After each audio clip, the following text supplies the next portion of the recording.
Thank you.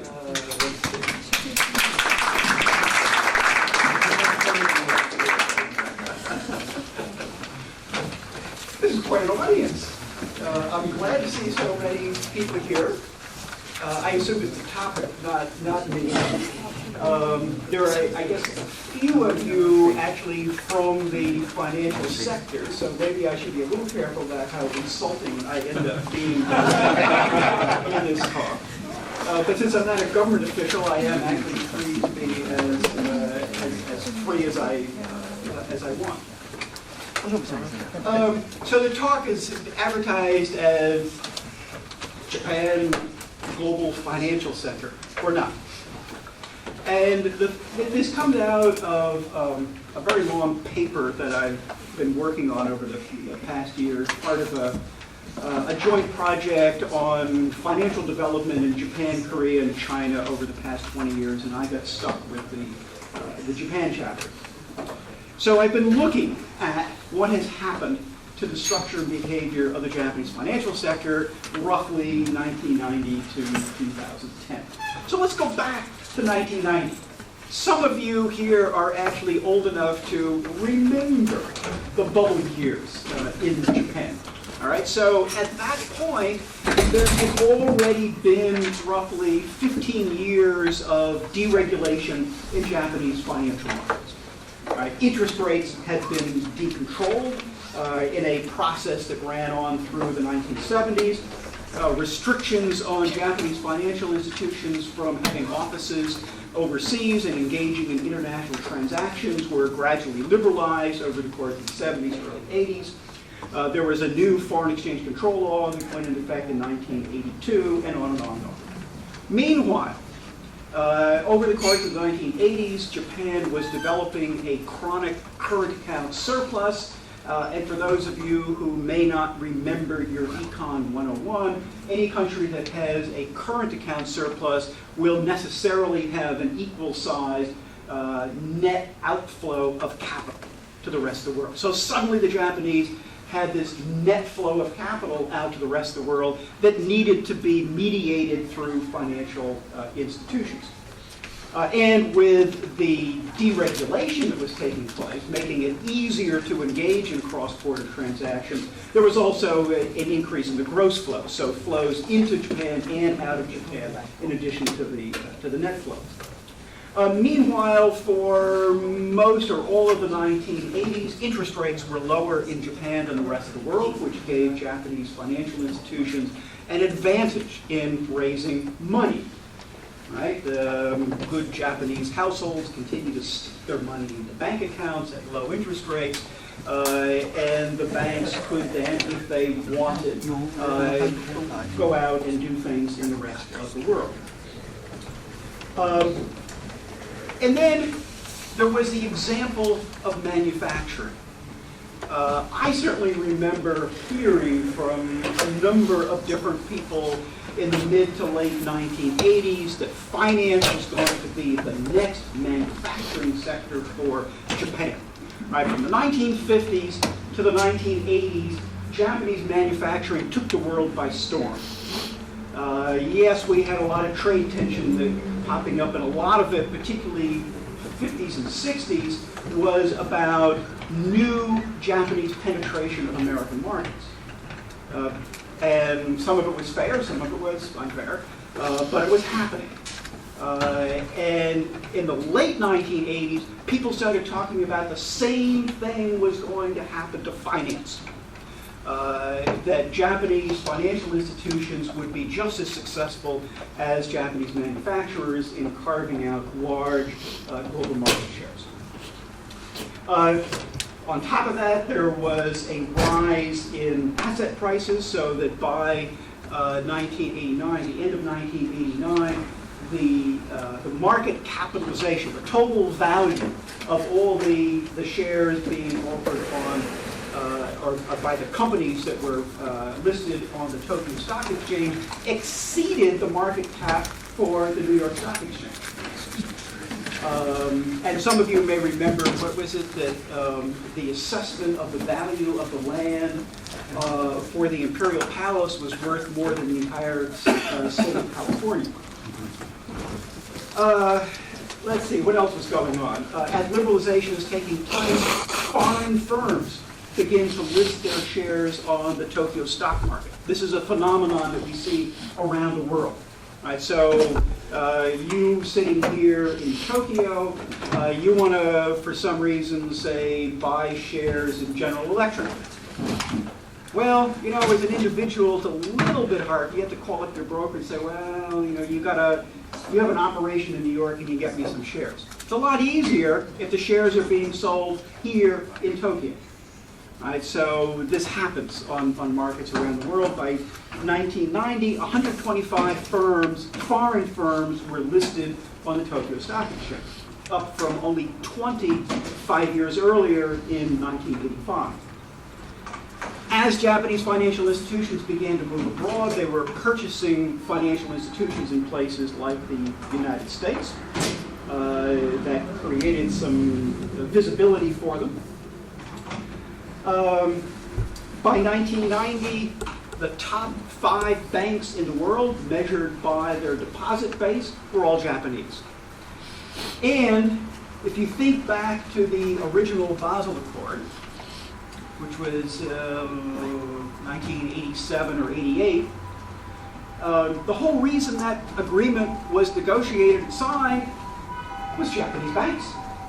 The Americans and the Europeans were so ticked off at the ability of Japanese banks to undercut them on the terms for international loans. They said there's got to be something fishy going on here.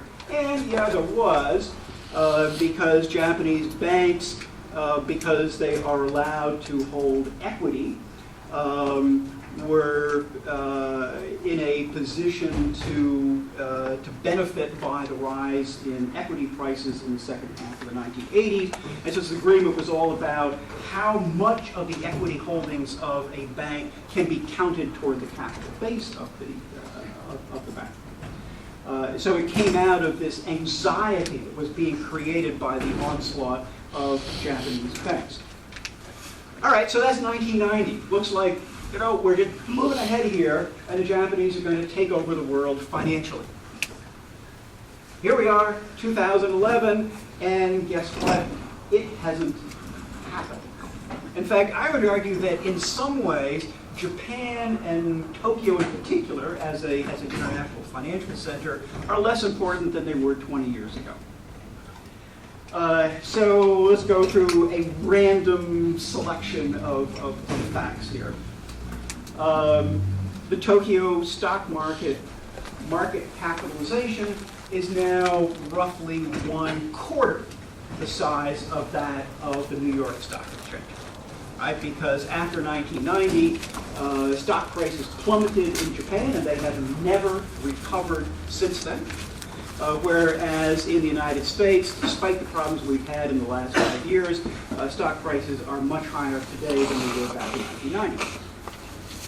The number of foreign firms listed on the Tokyo Stock Exchange is down to 12 from 125. At the same time, the number of foreign firms listed on the New York Stock Exchange has, I don't know, quadrupled or something like that. It was, in 1990, it was somewhere around 100. Now it's actually close to 500 firms listed on the New York Stock Exchange. There's like 300 more listed on NASDAQ. So we've gone in opposite directions. In the banking sector, some of those banks that were out marching across the world back in the 1980s, they're not even in international markets now, because it turned out that as stock prices fell in Japan, they fell below the Basel capital adequacy requirements for participation in international lending, and they simply withdrew from foreign markets. Some of them have come back in, but not all of them. In terms of being big institutions in the world, in 2010, the Fortune 500 list, if you look at the financial institutions in that list, there was only one Japanese financial institution in the top 15 global financial institutions. That was Japan Post. not exactly my idea of an exciting Japanese financial institution. Nippon Life comes in number 30 on there among international financial institutions. The Banker's Almanac, also for 2010, has only 2 Japanese banks in the top 30 world banks. That's Mitsubishi UFJ, which is number 10, and Sumitomo Mitsui, which is number 20. So in general, in terms of comparison with other big international financial institutions, Japan seems to have slipped rather far down the chain. One of the other things that had happened to help make Tokyo a bigger international financial center was the creation of the samurai and the shogun bond markets. One is for issuing yen-denominated bonds by foreign entities in Tokyo, and the other for yen-denominated bonds. Neither of those markets has developed to any extent. Both of them, if you look at the number of bonds issued or the value of the bonds being issued relative to the size of the global international bond market, right? Bonds issued in countries other than the home country of the issuer. Japan's got roughly 1 to 2% of that market. So it never really took off in the way that was anticipated. I would argue that probably of Japanese financial institutions, there's really only one that stands out as attempting these days to make a major splash as a global player, and that is Nomura Securities. Right? And for them, they did it just like that because conveniently Lehman Brothers went belly up and they purchased the Asian and European operations of Lehman. Personally, I hope it works, but I don't know. I think it may be another 10 years before anybody can say definitively whether this has really made Nomura Securities turned it into a major global player. I'll come back to some of the reasons why they might have some problems in a couple of minutes.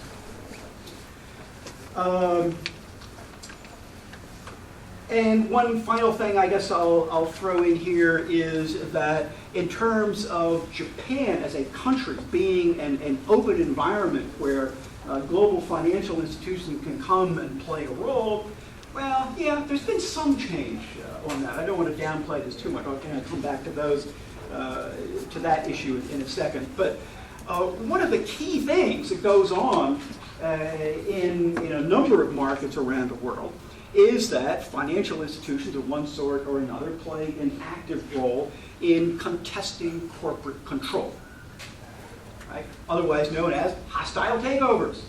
Firms screwing up, and you being a smart MBA person working at a private equity firm or whatever, you come in and say, you know, if we could just snap up that company, by God, we can do something. Doesn't happen in Japan. There have been virtually no significant hostile takeovers by foreign firms in Japan. Right, Steel Partners, which made a lot of waves in Japan with its attempt to take over Bulldog and also Suntory. I'm sorry, not Suntory, Sapporo Beer. They have dissolved their Japan operation. They've gone away because they really didn't get anywhere with any of the efforts that they made to try to force changes on companies in which they had bought large blocks of stock. Now, all of what I've told you is somewhat puzzling since the thrust of government policy in Japan over the past 20 years has been to promote Japan and Japanese financial institutions as bigger global players.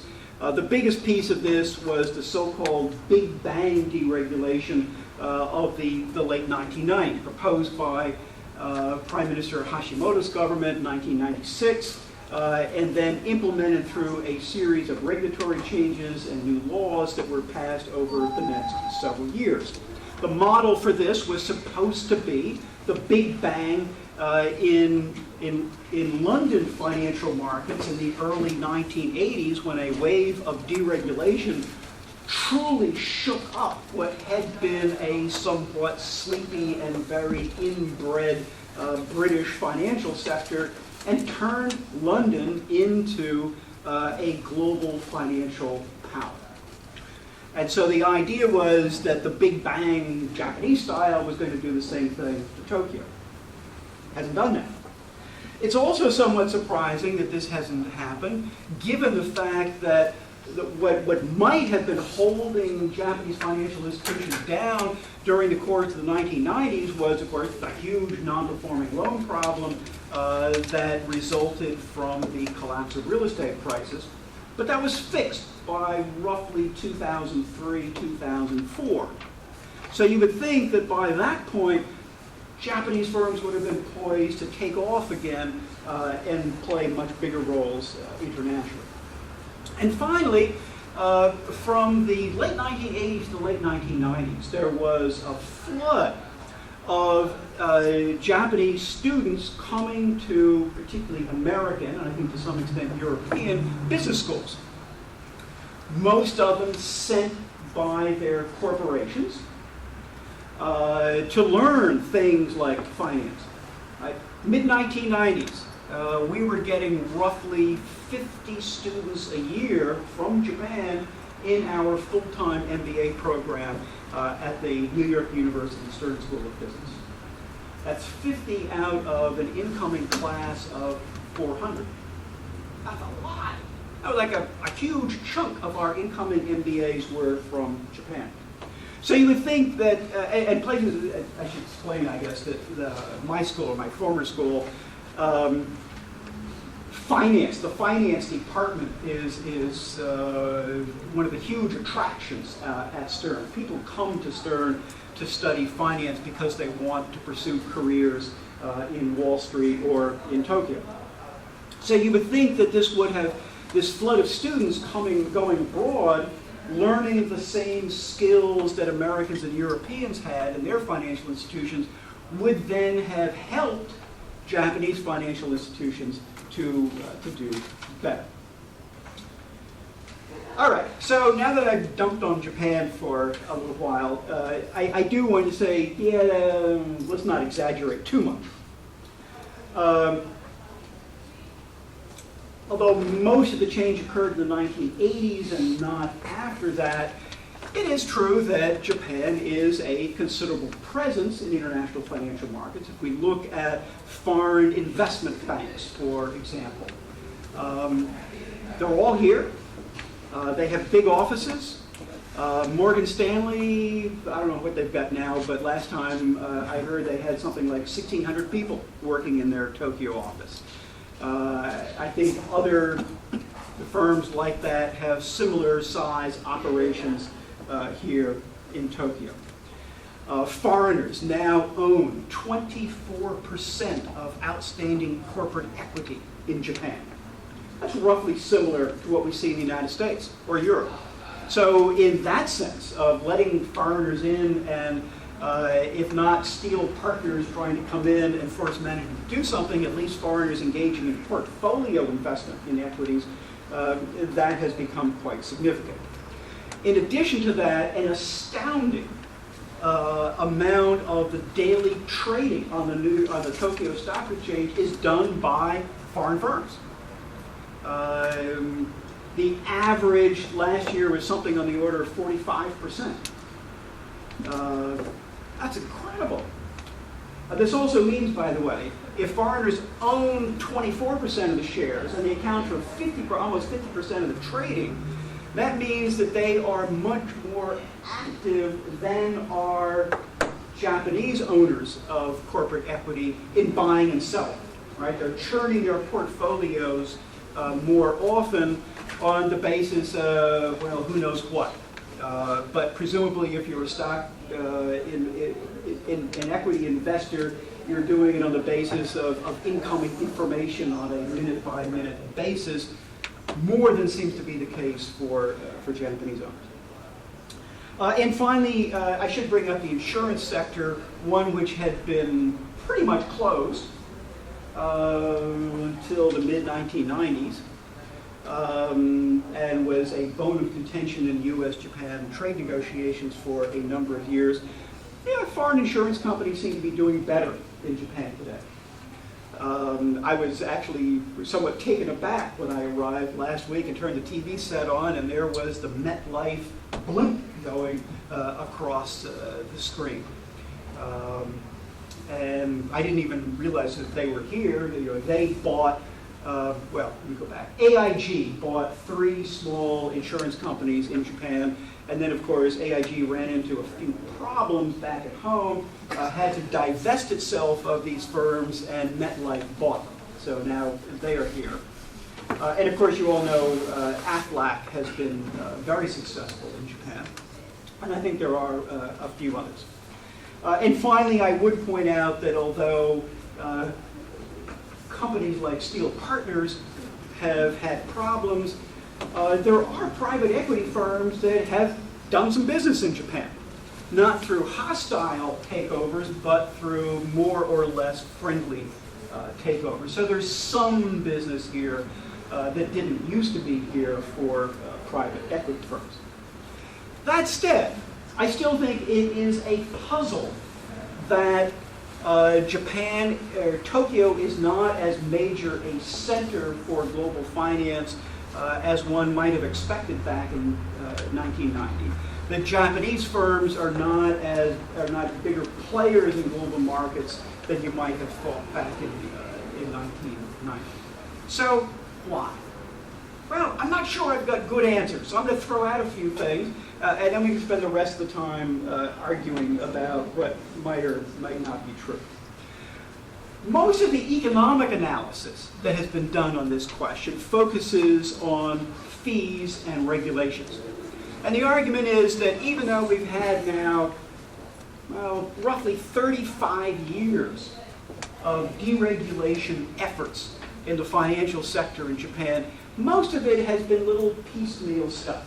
Right? Every year there seems to be a new Kinkyukai or Shingikai that comes out with a report that says, oh, well, if only we change the fee charged for this transaction, it's going to make a huge difference. And so year by year by year, these things happen. But we still hear these stories. Oh, there's a problem about the fees on this, or oh, there's a regulation that makes it hard to do that. So again, most of what I have read on this subject seems to focus on those issues, that there are still regulatory and tax problems that disadvantage Tokyo or Japan as a place to engage in international transactions. And there's also there's a regulation side to this, that simply many of the things that American and European global financial institutions are really good at doing just don't happen in Japan. For example, probably the biggest development in financial markets over the last 40 years has been the growth of what is loosely called derivatives. Right? Derivatives covers an incredible range of things. There are derivatives of various kinds in Japanese financial markets, but the size of derivative markets in Japan are tiny compared to the United States or Europe. So if American and European institutions have a lot of expertise in how to do these things and how to trade them successfully, then Tokyo is just not that exciting a place to be. Now, you might think it's a good thing Japan doesn't have a huge derivatives market, given what happened in the United States in 2007, 2008. Well, yes and no. Again, in the wake of 2008, I've heard a number of my acquaintances in places like the Ministry of Finance say, yeah, you Americans, you've been telling us for the last 20 years that we got to be like you and get rid of all these regulations and have all these stupid derivatives, and now look what's happened to you. But you watch and look at American and European financial markets 10 years from now, we're going to have just as many derivatives then as we had, say, before 2008. We're not going to get rid of derivatives. We're going to learn, we're going to regulate a little bit to reshape these markets. I think the model here is the junk bond market, right? Created back in the 1980s in the United States by some brilliant people who said, there's a lot of companies out there that don't have very good credit ratings. Why should they be denied credit? Let them issue bonds and just pay a high interest rate that covers the extra risk. Right? That market blew up in 1987. And in fact, a number of people went to jail for illegal behavior in creating and running those markets. All right? Do we have a junk bond market today? You bet. And it is thriving. So the fact that you have a problem, a crisis, and you respond to it doesn't mean that you get rid of the entire operation. You just try to find out how did it go wrong and see if we can fix it. We never fix things perfectly, by the way. I am actually a believer that financial crises are inevitable, no matter what kind of regulatory scheme you have. But certainly in the case of the U.S., derivatives are going to remain part of the mixture. All right, so those are kind of the standard explanations. It's either taxes and fees, or it's these regulatory things that simply prevent certain kinds of transactions from occurring here. I want to suggest several other things. One is risk aversion. Relative to American society, even European society, man, Japanese continue to be really risk averse. The most obvious place to see this is the behavior of households. Households still put 55% of their financial assets into cash, demand deposits, and savings deposits. Americans put about 10%. So households have put their money into the lowest risk, least return assets. Japanese financial institutions seem to be doing the same thing. They went out and they tried to take the world by storm in the 1980s and got into all kinds of trouble. So what are they doing now? They're buying government bonds. Right? The big increase in asset ownership by Japanese banking sector and the Japanese insurance sector is purchases of Japanese government bonds. Not a bad business. If you can pull in deposits at 0.1% interest rates and turn around and buy a JGB for 1%, well, you have a pretty secure profit that comes out. Not big, but there's very little risk unless actually interest rates go up and the price of the bond goes down. But that hasn't happened yet. If we look, for example, at, say, Daiwa Securities. They're in New York. They have several hundred people who work in their New York office. What do? Well, as I understand it, the bulk of Daiwa's business in the United States is buying U.S. Treasuries. All right? They've been licensed as a primary dealer of U.S. Treasuries. Who are they selling them to? Japanese banks. That's not a very complicated business. So again, kind of risk-averse behavior. Now, part of the problem may be a lack of technical skills, that there still just aren't enough employees in Japanese financial institutions who understand how these more complex, riskier markets work and how to try to navigate through them successfully. So that may be one issue, but I think part of it is simply risk aversion on the part of Japanese financial institutions relative to American or European institutions. The second issue I want to bring up is the English language. Global financial markets work in English. I'm sorry about that. I think Americans get a very unfair advantage in the world because nobody complains too much if we don't learn foreign languages, and then everybody else has to deal with the rather bizarre grammar of English. But financial markets don't work in English in Japan. This is still fundamentally, a domestic financial market, and it operates in Japanese, as well maybe it should. But this does then, I think, feed into an explanation for why this market just doesn't seem to become as big a global center.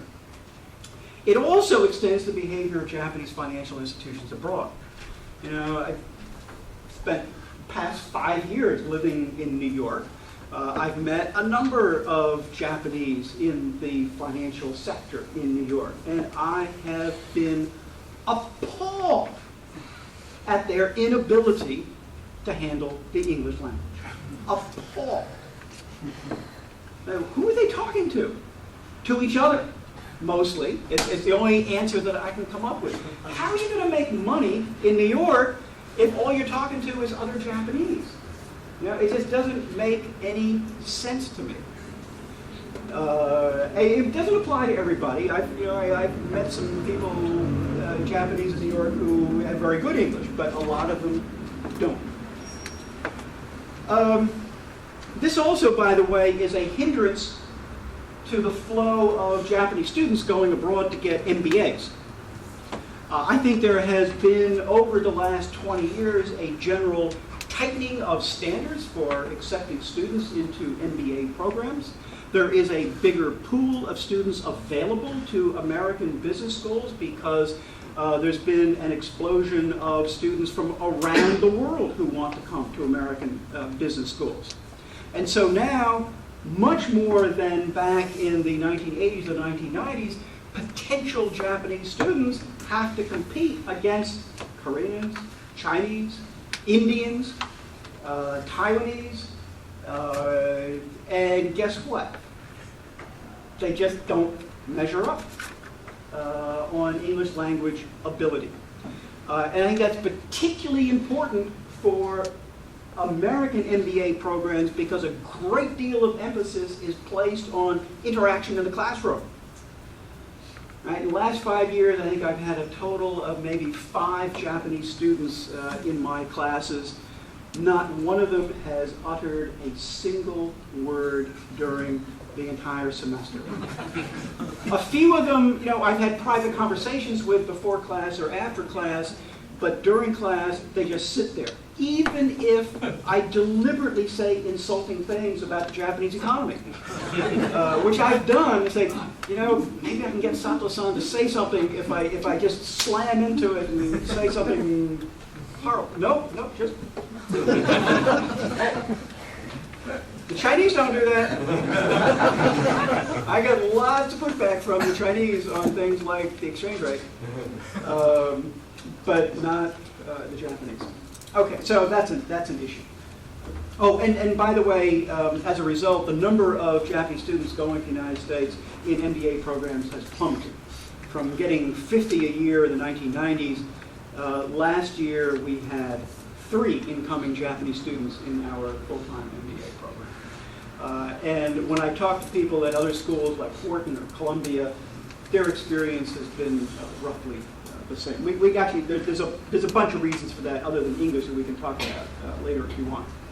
All right, a third thing I want to bring up, probably more minor, but seems to pop up, and that is, expat costs. Right?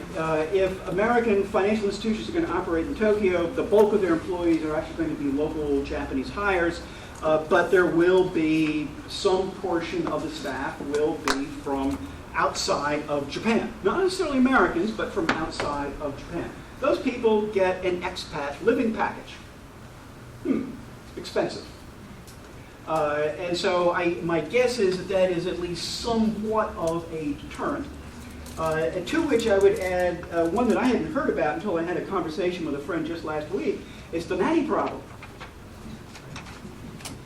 Right? Around the world, high-powered people who work in financial markets tend to have a nanny to take care of their little children. Often because both the husband and wife are both working in the financial sector, putting in long hours. Guess what you can't do in Japan? You cannot sponsor a foreigner for a visa as your nanny. That's incorrect. We can talk later. Okay, all right. That contradicts what I heard last week, but that is supposed to have been a problem. Plus, plenty of Filipinos, we used one. You used one. Okay. Well, all right. So maybe that good. Then maybe this issue is going away. All right. Issue number 4: slow decision making. We all know that one of the attributes of Japanese corporate governance is a relatively slow decision making process, followed by very rapid implementation. This has often been described as an advantage for the Japanese manufacturing sector. I think it's a disadvantage for the financial sector. Deals come and go very quickly. I've had, again, Japanese in New York lament that they missed out on this opportunity or that opportunity because by the time they could get an answer back from Tokyo on whether to go forward with participating in the deal, it was closed. Right? So that works to their disadvantage. The final issue is, I'm not sure the Japanese government cares anymore. Back in the 1980s, when kind of Japan in general was on the rise, if the government thought, yes, the next frontier is finance, let's do it. I just don't get that sense from Japanese government officials these days. It's kind of like, oh, well, yeah, well, we don't want to do those derivative things. We're not real happy, actually, with all these noisy foreigners who come and tell us we've got to deregulate this and deregulate that. Maybe we should just, kind of scale back and focus on the domestic market, which would be okay, except that there's another whole lecture I could give about misallocation of resources in the Japanese economy. I think they need the pressure that comes from being globalized and open to drive greater efficiency in the allocation of financial capital in the United States. So that's it. I'm not sure these are good explanations. We've already had one of them challenged as possibly being factually incorrect, which I'm perfectly willing to hear more about. So there we are. It didn't happen. And some of these issues that I've raised suggest it might not happen, that manufacturing and finance are very different sectors, and the skills required are very different, and maybe it's just not going to happen for Japan. So, on that note, let me stop. Thank you very much.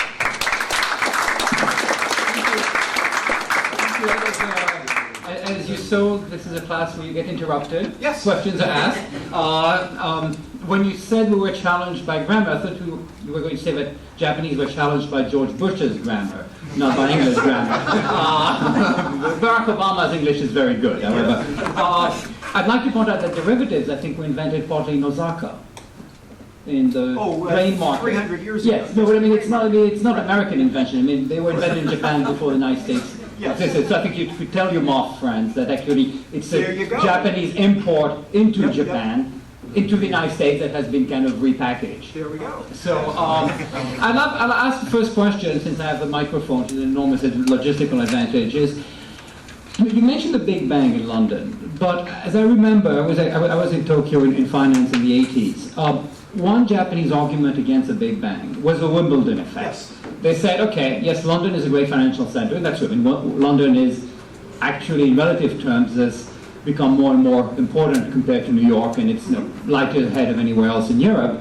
But they say, well, where are the British firms? The answer is, who cares? They were bored, and the British answer is, who cares? These people pay taxes. They employ a large number of highly paid British citizens. But still, there is a Japanese argument. If you want control, yes. It's harder to control finance in London, for example, because in London, who are you controlling? Foreigners who can move, who don't understand British mores, it's tougher. So what about, isn't it that they don't want it because they've looked at the Big Bang and they said, we don't want Wimbledon, we want the Tokyo, I don't know if it's a Tokyo tennis tournament. Yes, and I give for exactly the reasons that you just brought up. I was actually somewhat dubious about the sincerity of my acquaintances in the Ministry of Finance back in the 1990s, 80s and 90s, as to whether they really wanted to open up.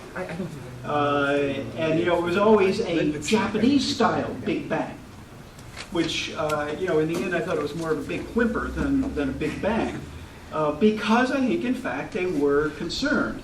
I've had, at least after a beer or two, Ministry of Finance guys say, well, finance is like the circulatory system of the human body. And that is so critical to your life that you would never want foreigners to be running. Okay, and so how does this relate to the Big Bang and opening up and becoming global players? I think there was always this hesitation because of what got called the Wimbledon effect. Although I must admit, I don't hear people using that term as much now as they did, say, 10, 15 years ago. So, maybe people have become a little more used to the idea of Aflac advertising on TV and MetLife advertising on TV and things like that. But So you're a professor, so I'll let you take the question. okay, back there. I don't think you need a mic. If you really feel you need a mic, but just speak a little. Okay, my question is similar to that. My question is actually, why does it even matter? I mean, can they be a second-tier economy? I mean, look at America. New York City is a financial capital. First tier. I think the American economy is a mess. I think you can make a reasonable case that they don't even allocate capital effectively. And there's a book that I read a few years ago, sorry, the title escapes me, but it argued that one of the signs of an empire in decline is the financialization of the economy. Oh dear. And I just think maybe the Ministry of Finance thinks, we can be a second-tier financial center and still allocate capital at least as good as they're doing. Yeah, I'm not sure they are though. But is America doing better? Yeah. I mean, is this something that, do they have to be a first tier? Well, no, but they won't even be a second tier if they continue to misallocate capital at home. Right, and the crude evidence for this is return on assets and return on equity, which is much lower in Japan than the United States. It's for the last 30 years it's been lower in Japan than the United States. Well, 25 years. Prior to that, it was not.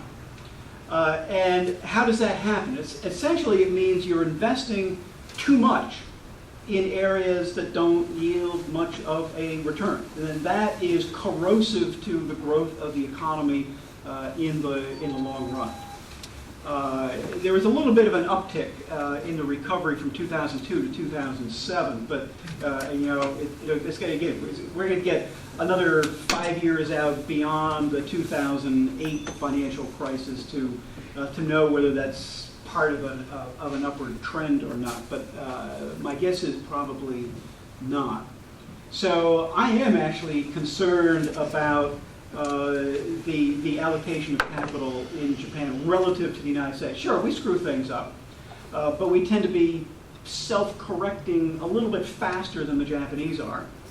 And aside from the cycles, I think the long-run pattern has been actually better capital allocation in the U.S. than Japan.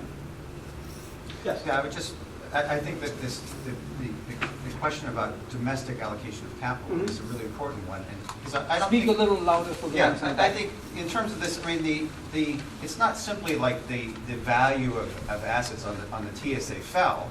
I mean, right now the whole TSE first section is trading below book value. That means if shareholders had their way, they could do better by closing down all of Japan and taking the assets. Yes. Right? But assuming book value reflects This the means value the market value is assets. less than book value of Yeah, assets. but it assumes book value reflects asset Well, sales. Maybe that book is They inflated. have real assets that are Yeah. worth things, Yeah. right? I mean, that's astonishing. I Right. mean, what's the multiple in New York, for example? Right? I mean, it's much higher, Yeah. right? I mean, it means that all those companies are not worth being in existence. So if we look at the banking sector, it's not so different. I mean, what you have is you have a closed club of people who benefit from the system as it is, who are using government to protect their position. Government loves to have these banks as they are, and people putting their money in the banks. I mean, I'm a banking and securities lawyers. I mean, the reserve requirements, the capital requirements, I mean, all of these assets are being invested in banks because government needs the money. It doesn't have tax revenue. Tax revenue only covers 45% of annual expenditures. They need the money. They're taking the money from people's savings accounts, from their pension funds, and from their insurance assets. This is what the Japanese government wants. It doesn't want high returns. It wants people to buy JGBs. And the banks are happy with that situation. And you're right, the banks are happy with that, because I said before, it's a nice, safe profit, modest little profit for them. And the other part of it is that it's not entirely clear that if they stopped buying JGBs, that they would know what else to do with their money. Because with very low growth, there isn't much increase in demand for loans in the corporate sector. So the only other thing they could do, I guess, is to go back to being bigger players in international markets. Say, well, nobody wants the money in Japan. Let's go invest it where? United States? Well, we've had problems. Brazil? Well, maybe they're doing okay at the moment. I think the banks have had a dilemma. So again, they're not being forced to buy the JGB. You say they're happy to buy it. But it's just, again, not a great situation for the future of the economy. Maybe actually the best thing would be, and being partially facetious here, is do exactly what you said could be done. Shut down Japanese companies, take the money and go stick it somewhere else in the world where returns are higher, and just live off of the profits. Turn everybody in Japan into a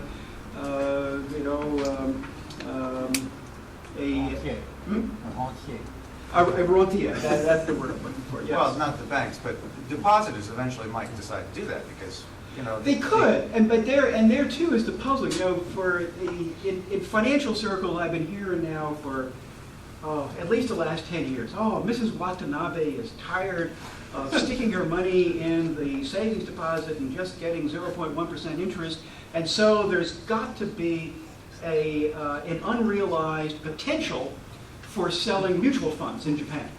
And I've heard this from at least 2 or 3 different American financial institutions. And they come over here and they tell me, oh yeah, we're having great success. Well, yeah, when you go from 0 to this much, you make money. But if you look at Japanese household assets, hasn't changed. In fact, they're holding a larger proportion of their assets in the form of cash demand deposits and savings deposits than they were 20 years ago. It's discouraging. If I could just add a comment. So but when people are getting more and more afraid, which is happening in the U.S., I mean, we see the dollar getting stronger, even though the U.S. has more and more debt overhang. The same is true at Japan. I mean, the twice the GDP and so on. But there's no alternative. I think we're seeing growth in people wanting to hold gold, right? Yes. Yes. Right? That's a smart idea, right? Right. I mean, people are essentially putting cash in their mattresses. Right. Yes. Here and then over there. Hang on a second. Yes. I'd like to make a short-term comment and then ask a question. Yes. The short-term comment would be that in the last year, if you put money overseas, you would have lost money as a yen investor. And so it increases the scare. There's a lot less attractiveness when you've seen the yen in the last, since 2007, go from 125 to 75. There's been a lot of wealth erosion. So Mrs. Watanabe's are confirmed that they shouldn't do that. My question is a bit of a riddle, and it's not a game, it's something that I don't understand. But one of the things that the Japanese like to do, as many people know, is that all financial firms in Japan must finish their financial year at March 31st. So in the closed universe of Japan, you can see who owns what. But one of the anomalies of the American system is a game that the investment banks play. Goldman Sachs' financial year end is November 30th. Lehman's was January 30th. Morgan Stanley's is February. What does that mean? It means you can sell something toxic to Fidelity Investments, but you can sell it to you can do a repo with the investment bank. They don't have to show it. So in the American financial system, there is no date that the music stops. Who's wearing pick your metaphor, who doesn't have the chair, the water's gone out, whatever it is. That's terrifying for the Ministry of Finance because they wouldn't be able to understand. And they can look at the American system and say that the American financial institutions would have benefited if we'd known what was on their balance sheets. But one of the reasons that the CDO game works is that people have different financial years. Oh, I don't have it. Scott's got it.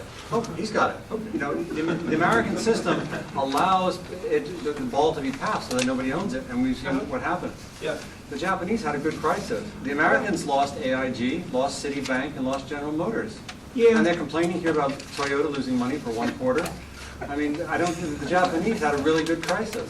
Yeah, But that- what's the- yeah, but you know, even with a single accounting year framework, it was amazing how inventive Japanese financial institutions were at finding ways of hiding things. Who do you think they learned it from? No, well, they're smart people. So when long-term credit bank went belly up, lo and behold, it turns out that they had a bunch of subsidiaries in which they had,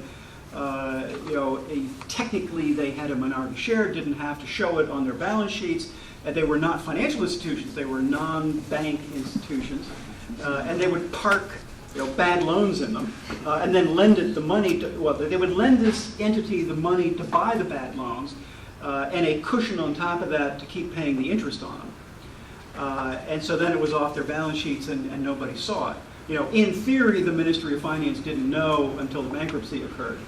And they went in and took over the bank and went through it. But they've been pretty inventive too. But I take your point. It's harder. It's probably harder to do if every firm has to report at the same point.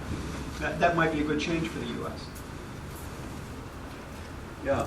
Oh, wait a second. Hang on. Sure. I think you were. Oh, sorry. Okay, good. I think I understood the point you're making about the financial institutions, so forth, and Japanese government don't care. So how does what you talked about relates to the continuing strength of Japanese yen? And what's the mechanism that's happening? Why is the yen strong? Well, let me give you two answers. One is actually that it's not all that strong. It's only It's only about 8 or 9% above its 30-year average. And the reason I say that is that the only exchange rate that really makes any sense to economists is something called the real effective exchange rate. Right? The yen-dollar exchange rate, largely meaningless, except for poor people like me who discover every time I come to Japan the last year, things have been getting more and more expensive from my standpoint because the dollar's gone down against the yen. But from the standpoint of the Japanese economy, what really matters is the exchange rate between the yen and every other country with which Japanese firms do business. There's a lot more of them than just the US. And second, it matters on what's happening to prices in each one of those countries relative to what's happening in Japan.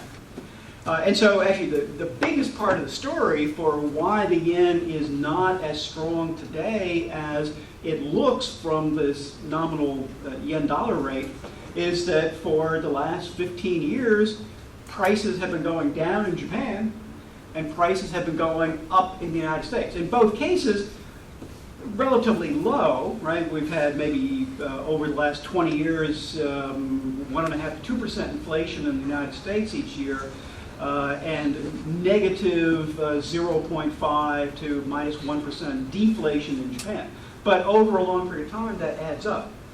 And so, in fact, even at 75, 76 yen per dollar, things don't look as bad to me as they did when I was at the American Embassy in 1994, 96, being paid in dollars when it got to 80 yen per dollar, because prices were farther off at that point.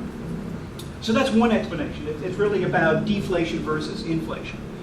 The second explanation, I think somebody actually kind of briefly brought it up, is it's fear. And over the past year, the fear has been about Europe. And secondarily, maybe about the United States. So as investors look around the world and say, where do I want to park my money? despite the problems in Japan, right? Everything is relative. And the problems in Japan didn't look as bad as the potential problems in Europe. So I think that has helped to push the yen up. So maybe you'll get lucky, and with at least some effort to paper over the problems in Europe over the last several days, maybe that'll help the yen to go back down a little bit. Thanks. Yes, Scott. Well, they always wanted to be the Switzerland of Asia, right? Now they are. That's a good way to put it.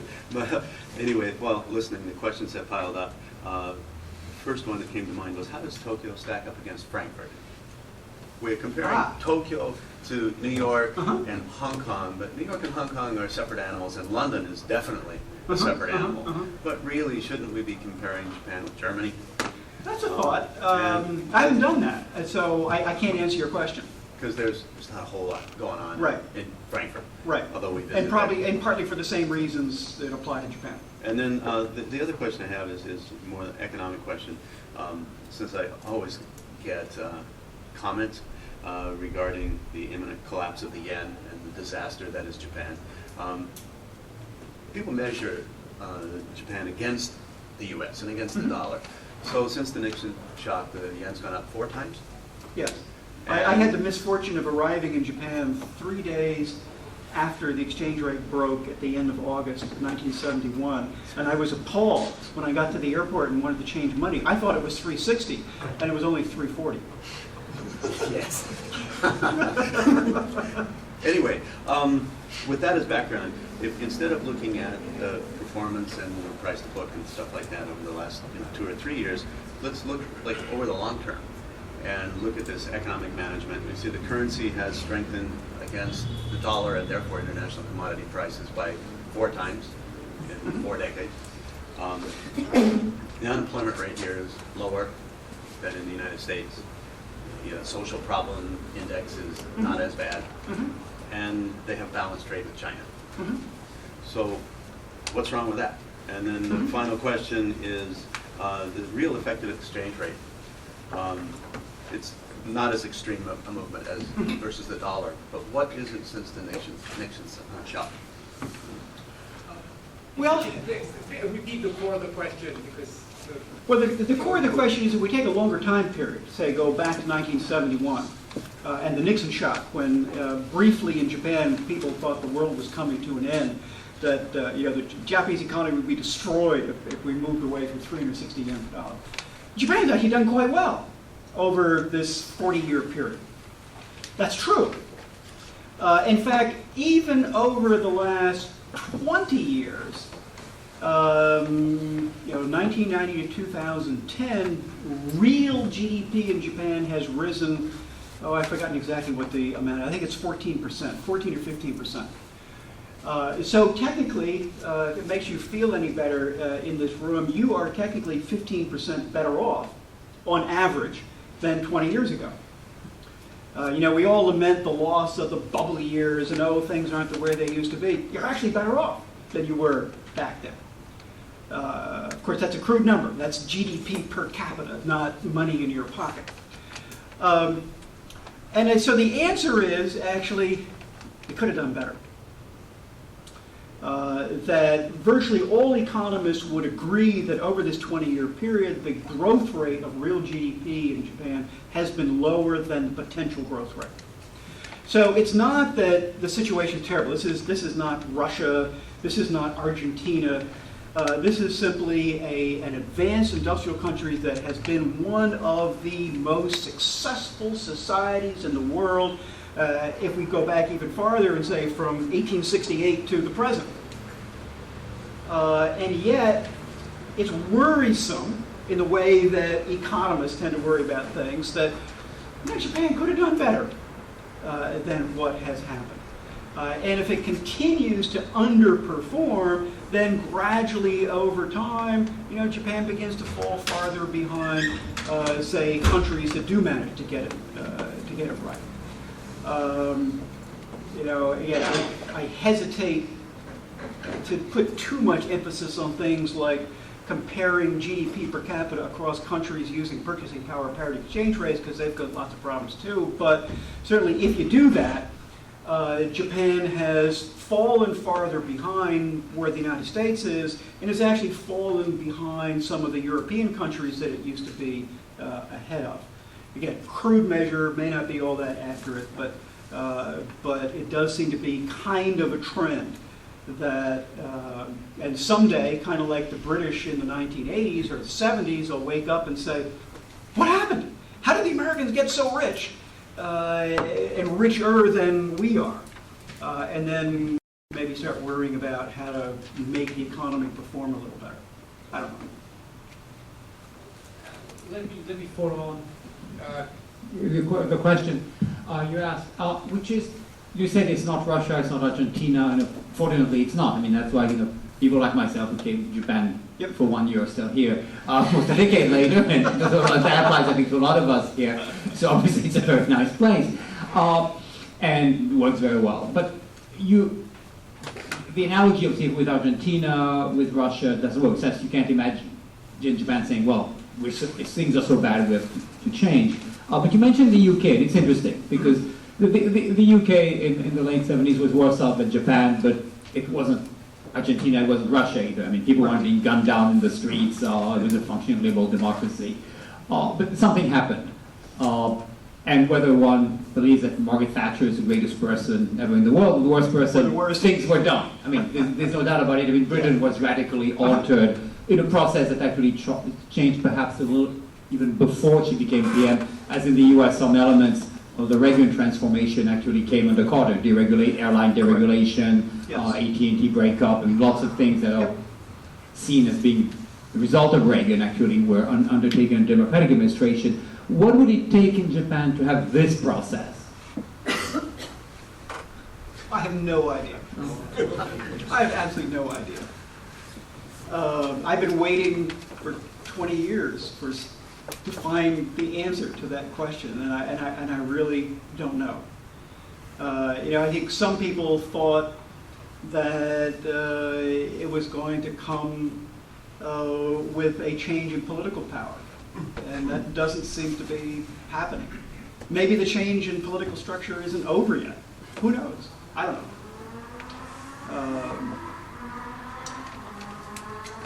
I've asked 6 different economists. Speak a little louder. I can repeat the question if I need to. I've asked 6 different economists, including Mr. Yin, Sakakibara.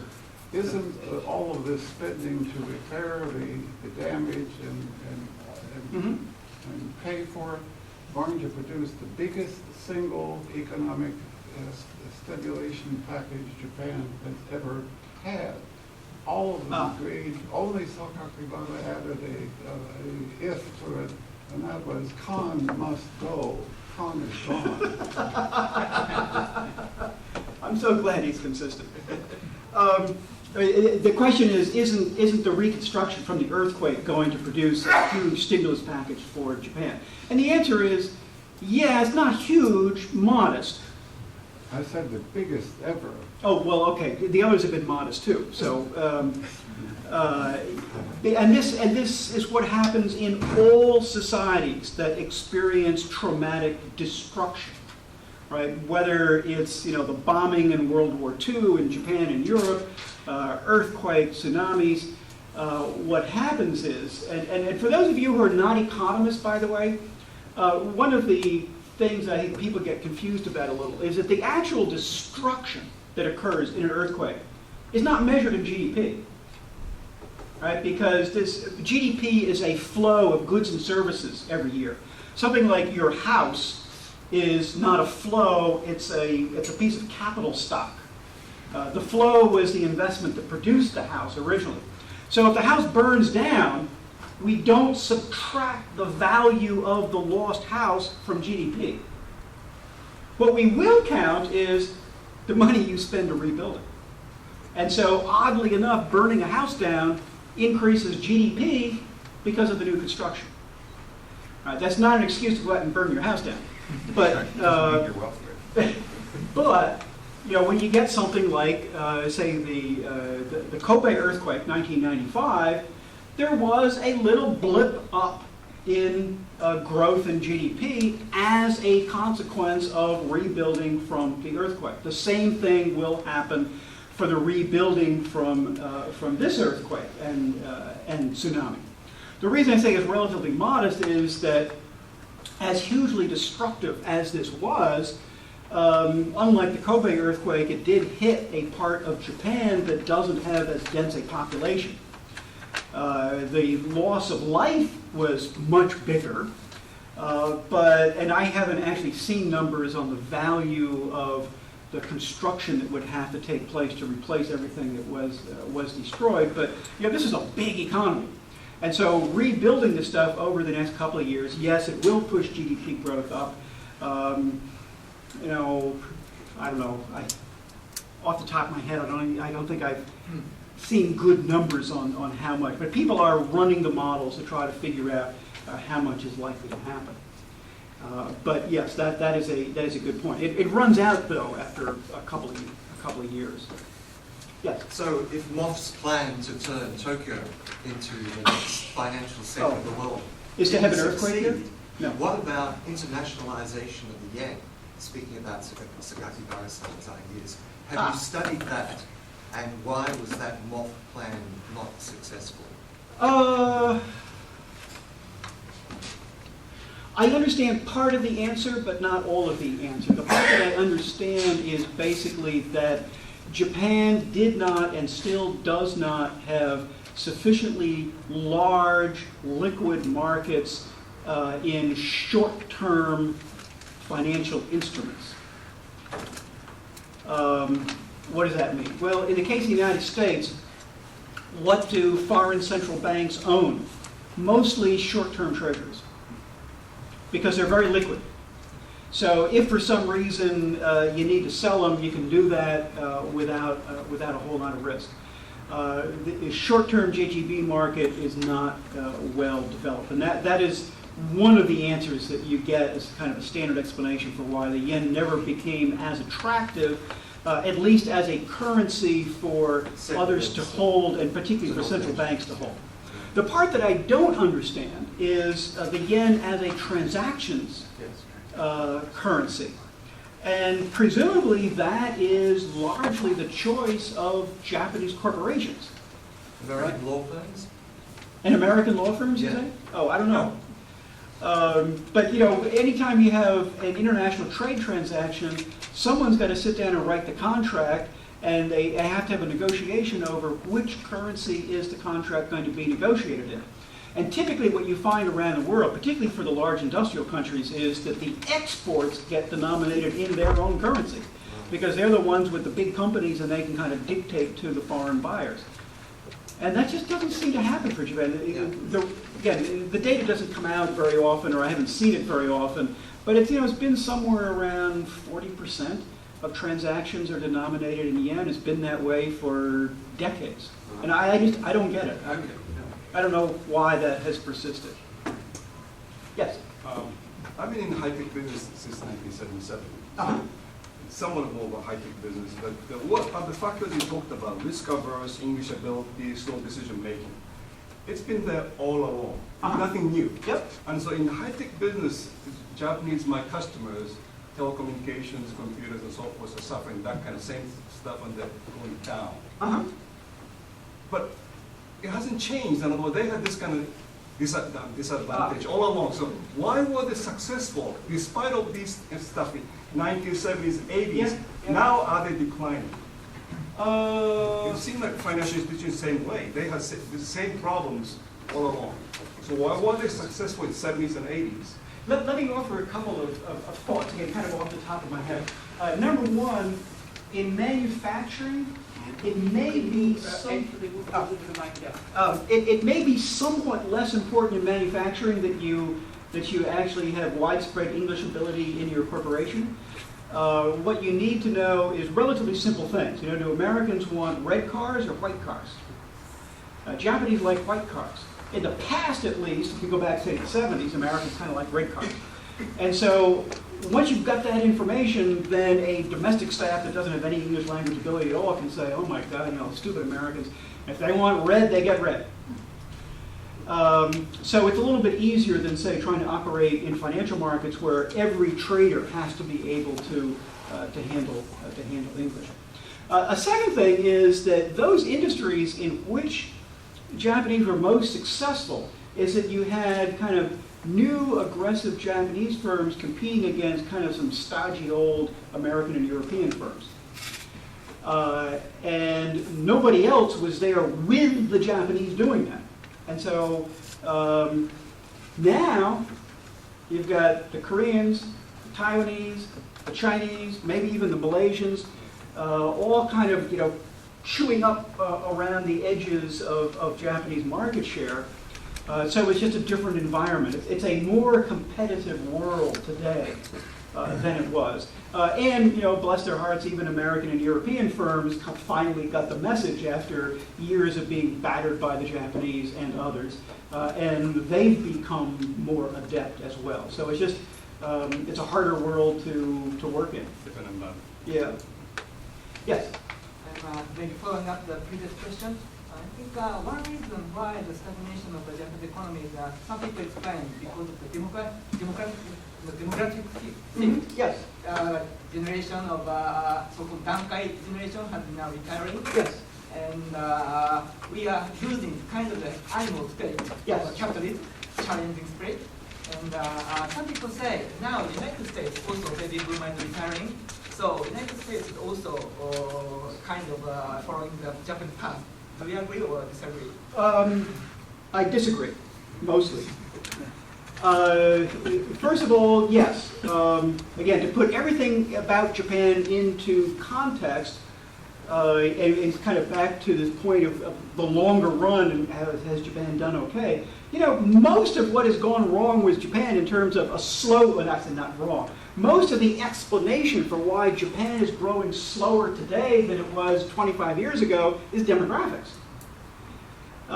What economists actually prefer to look at something like GDP per capita, per person, rather than just surface GDP, to measure how well economies are doing. And again, even on that level, Japan has underperformed. But again, if you want to know why you're growing at 1 to 2% instead of 4 to 5%, it's mostly demographics.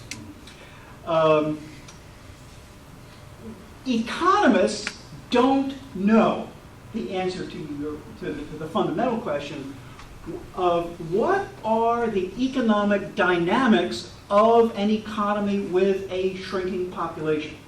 We all naively assume that all the models, those big macro models that we all use out there to predict what's going to happen in the economy, well, you just throw in a falling population and just keep running the same model. Maybe that doesn't work. Maybe there are things that happen that we don't understand too well.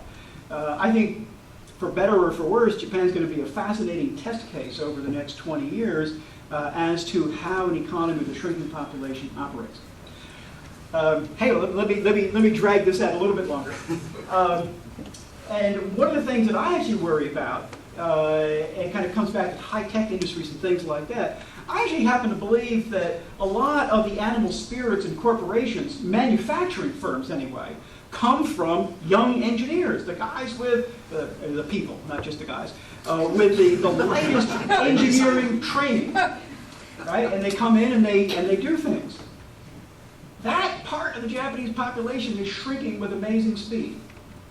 Right? From 1995 to 2025 or so, the number of people aged 20 to 24 is going to shrink almost 50%. 50% for that 5-year age group. These are the people just coming out of universities and going into corporations. That could be a major problem for Japanese companies. The United States, just to get back to the real part of your question, doesn't have as much of that problem. A, because the aging of the population is not as severe as it is in Japan. Right, you're already at 23% of the population age 65 and older. We're, 14% or so. We're forecast to go up to maybe 18% over the next couple of decades. Japan's going to be over 30%. So we don't have as severe a problem. And the second thing is we have immigration. We are, even if we have a low birth rate of people who were born in the United States, who grew up in the United States, we still have kind of replacement that comes in from immigration. A lot of that is young. Some of it, of course, is at the bottom of the pay scale, but a fair amount of it is also at the top. You know, it's people who come and get MBAs in the U.S. and stay, at least for 10, 15 years, something like that. Yes? To what extent is the unfolding scandal at Olympus a window into what is wrong with the Japanese economy, in that we've had a political tsunami 2 years ago, we've now had a real major tsunami, but business as usual. The crime that this company, or the mistake that Olympus made, that I think that many corporates will take in Japan, is not that their business practices were questionable, but they allowed a gaijin to manage it, and then suddenly he doesn't like Japan anymore. It becomes the explanation for why he's unhappy about their business practices. Well, I don't know. I don't know how much to make of it. In fact, I should have said this earlier when I was talking about steel partners. It's always hard to know to what extent can you take specific flashy examples and say, this demonstrates the broad picture. It's a trap that we all fall into, and I fall into it. But so this time I think I'll step back and just say, I don't know. I don't know whether this is broadly symptomatic or whether, in fact, Olympus just happened to be a one-off situation doing something really stupid, and maybe the good part is got found out. And so that was a big stink, whereas maybe 20 years ago there wouldn't have been a big stink because it wouldn't have come out. But certainly, these things are not new. I remember the one back in the late 1980s with the president of ANA Airlines, right, who had squandered a very large sum of money, I think in the order of millions, taking his mistress to Las Vegas and losing lots of money in Las Vegas. So it happens. And I'm sure, from time to time it happens in American companies. Sometimes. Yeah, let's see, back here. I'm age 64, and by Japanese standard, I should be retiring in entire jobs. And I think the current situation of Japan, I am very happy about this, because I already gave up the centralization of the capital in the world as Tokyo. It was mentioned by the Minister of Finance, because the intention was not a serious one. Because at the time between 1990 through 1995, I was in the real estate investment company. And at that time, optical scope lines were not established as yet. It was after 1995. The entire facility and also the devices were installed after that. Mm-hmm. The second one is the literacy about the Japanese paper. There is no quality paper. Nikkei, I stopped subscribing because it was all about the domestic and the circulation of Nikkei, for instance, in the regional area like Iwate. Subscribers, the percentage, 1.2% of the entire subscribers now. So that people don't know about what's going on, particularly the world, and if it's financial things, it is almost impossible for them, because NHK is picking up the sumo first and the foreign exchange in the end. So that's everything about the economy. What do you think? And also, final question. Are you for or against TPP for the Japanese people? Because it seems all what you've described will tend to lead us to make the choice for TPP. I say, no, I'm against. Oh. Well, I'm not quite so harsh on the Japanese media as you are. I think that a lot of the fundamental stuff, the Japanese newspapers actually do a very adequate job. Just to give you a little example, every time there is some kind of economic news in Japanese newspapers, there'll be a table or a chart showing you what's going on. American newspapers don't bother doing that. And often a chart or a table just kind of summarizes things very nicely in a way that I've always liked about not just Nikkei, but the other newspapers as well. Foreign policy issues, yeah, we can get into arguments about how they cover things, but on the economic stuff, it's not bad. Certainly better than a lot of what happens in American press. TPP, absolutely. It's a no-brainer. And if for no other reason than to deal with agriculture. Japan has the worst of all possible agricultural policies. You are losing farmers at an alarming rate. Why? Because nobody wants to be a farmer. All right, so the average age of people who are engaged full-time or part-time in farming is something like 66. I'm getting up there myself, so I'm not too much younger than you are. And quite frankly, I wouldn't want to be out trying to farm a 1 acre or 2 acre farm with, a rototiller. I get tired after a while. And yet, and so why is this happening? Because under the totality of the regulatory environment and the tax environment, everything else that affects agriculture, there has been very little consolidation of agricultural land. Japan's a high-wage country. And what happens in high-wage countries is that as wages go up relative to the rest of the world, you substitute capital for labor. Well, in agriculture, you can't substitute capital for labor unless you got a bigger plot of land to put the machine onto. And I've literally seen people out with these rototiller kinds of things that Americans use in their gardens in the backyard.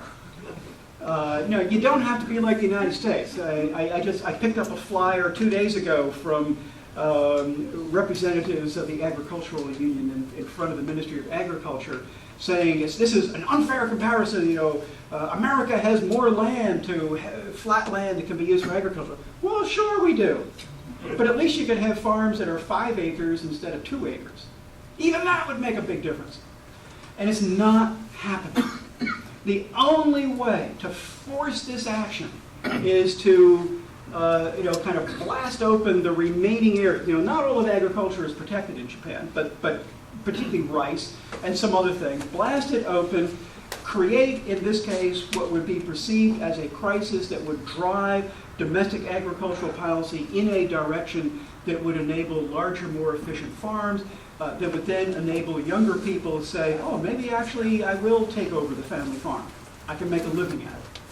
So I think that would be very helpful. So, yeah, that would be the last question. Okay. Well, whoever you select. Okay, well, Scott's already asked one or two. If there's anybody else, okay, yes, go ahead. Brief question, brief answer.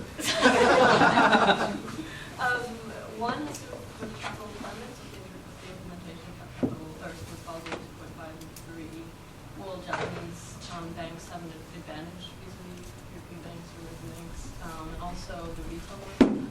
What will it take for non-Japanese banks to tap into that? Tap into the retail market. Yeah, there's really only one foreign bank that has tried to tap into the retail market, and that's Citi. And even then, I guess they haven't done all that well. I'm not quite sure why in banking foreign banks have not tried, whereas in the insurance industry they have. Maybe it's just a difference in the nature of the markets involved. But to the best of my knowledge, foreign banks are not particularly interested in retail banking in Japan. My guess is they think that to be successful at it, you really need to have a nationwide network, and constructing that would be prohibitively expensive. And I don't know, maybe they perceive it still as being difficult to buy up existing banks in Japan to create a network of that sort. So that's not a very good answer, but that'll do. And the first part of your question was again? With stricter capital requirements, will Japanese banks have an advantage? They might. Just the fact that Japanese banks were not hurt very much in the 2008 crisis puts them in a better position today than, say, American and European banks in international markets. So that ought to help them to some extent. If I could just add a quick question related to that. Isn't there partly a scam relating to the capital standards? The tax issue, is counted as, Oh, tax on the carryover is Japanese counted side. as capital? You're talking particularly about the Japanese side? Yes. Yeah. They Yeah. count as capital a tax loss that's Right, being right. carried forward. Right, yeah. Yeah, I don't know. I'm an economist, so I don't pay much attention to the details. Thank you. Thank you very much, Ed. You've become...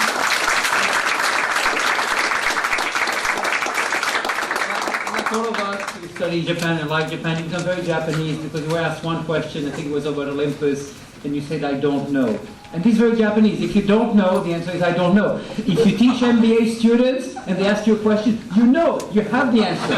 You know, they ask you, what do you think of this discovery at CERN, that the speed of light may be actually broken? And of course, you teach MBA students, you have an answer. You know, you go on the blackboard, so you become very Japanese. And for this, we thank you.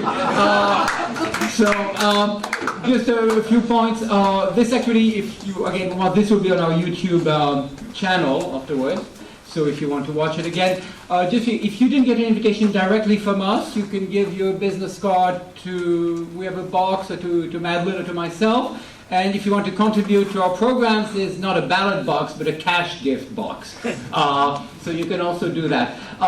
Thank you again. And